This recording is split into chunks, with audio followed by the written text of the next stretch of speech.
मेरा नाम कुलदीप पांडे है, मैं प्रदेश अध्यक्ष हूँ अखिल भारतीय जनसंघ पार्टी से उत्तर प्रदेश का।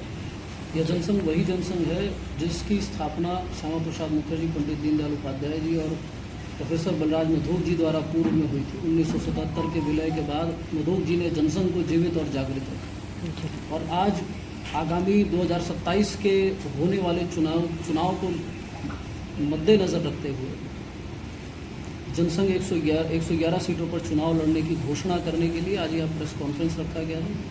और उत्तर प्रदेश में जो पेपर आउट के मामले हैं वर्तमान सरकार के, राम मंदिर में चंदा चोरी के मामले हैं और ऐसे बहुत मामले उत्तर प्रदेश में ऐसे हैं जिन पर बोलने के लिए आज विपक्ष जो है शांत बैठा हुआ है। डर उनके उसके अंदर, विपक्ष के अंदर व्याप्त है कि हमें जनता के वास्तविकता में जो किसानों के मुद्दे हैं उनको कैसे उठाना है, वो उठाने से कतरा रही है।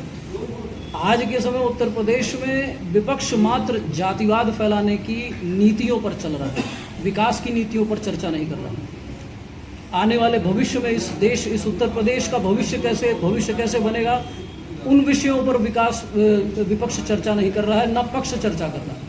तो उस उद्देश्य से जनसंघ आने वाले भविष्य में, आने वाले जो आगामी 2027 का चुनाव है, जनसंघ चुनाव लड़ेगी। इसी घोषणा के लिए हम लोगों ने प्रेस कॉन्फ्रेंस का सर, किन किन जिलों से लोग आप में शामिल हुए हैं?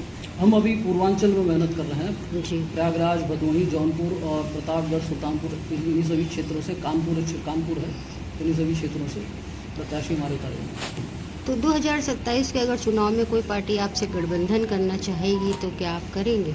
वो उस समय का चिंतन का विषय है, क्योंकि हमारी जो विचारधारा है वह पुरानी और अपरिवर्तित होने वाली जो विचारधारा, कहा जाता है निरंतर चलने वाली जो विचारधारा, आज वही सैद्धांतिक विचारधारा थी कि भारतीय जनता पार्टी की जो स्थापना हुई थी वो गांधीवाद और समाजवाद की विचारधारा पर हुई थी। और इस विचारधारा पर चलते चलते इन्हें विफलता दिखाई दी कि हम सफल नहीं हो रहे हैं, तो बाद में इन्होंने हिंदुत्व का चोला ओढ़ करके अपने आप को उजागर किया कि हम हिंदूवादी हैं बहुत बड़े। भाई, आप हिंदूवादी थे तो आपने जनसंघ को क्यों छोड़ा, जनसंघ का क्यों त्यागा और जनसंघ की राजनीतिक हत्या करने की प्रयास क्यों? ये प्रश्न आते हैं।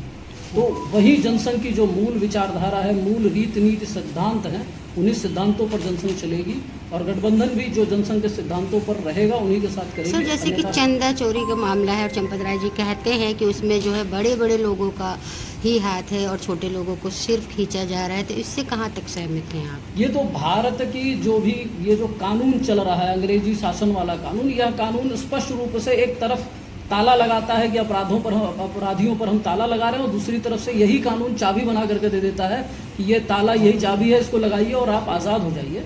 और यह जनता को सिर्फ बरगलाने का तरीका है समाज में कि हम कानूनी कार्यवाही कर रहे हैं। लेकिन कई पेच ऐसे हैं कि जहां आदमी जेल तो जाता है लेकिन उसकी रिकवरी कभी आज तक आपने सुना नहीं होगा, किसी भ्रष्टाचार में किसी का संपत्ति जब्त कर लिया गया हो, उसकी नागरिकता रद्द कर दी गई हो, या उससे वापस उतना धन जो भ्रष्टाचार में हुआ है उस धन की रिकवरी की हो, ऐसा कभी नहीं हुआ है।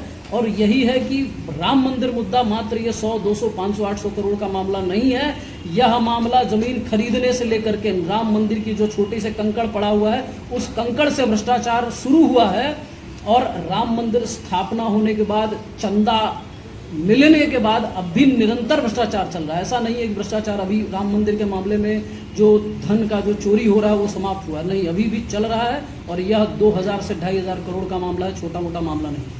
अखिल भारतीय जनसंघ पार्टी और क्या क्या मुद्दे लेकर उतर रही है क्षेत्र में? अखिल भारतीय जनसंघ के जो मुद्दे हैं वह एकदम स्पष्ट है कि हम जो छात्रों के पेपर आउट वाले मामले हैं, पेपर आउट वाले मामले में ये होता है कि हमने कानून बना दिया, अभी केंद्र में पारित हुआ है 10 करोड़ क्या कहते हैं जुर्माना और 10 साल की सज़ा, और ये ऐसे प्रावधान बनाए गए हैं जहां हम एक तरफ से बता रहे हैं जनता को कि हमने आपके लिए बहुत सुरक्षित कानून बना दिए, लेकिन ये उतना सुरक्षित नहीं है। ये मामला कोर्ट में जाएगा, कोर्ट में जज चाहे बेल दे दे, जज चाहे उनको रखे, और बड़े बड़े गंभीर और संगीन अपराध करने के बाद भी अपराधी बेल पर बाहर घूम रहे हैं।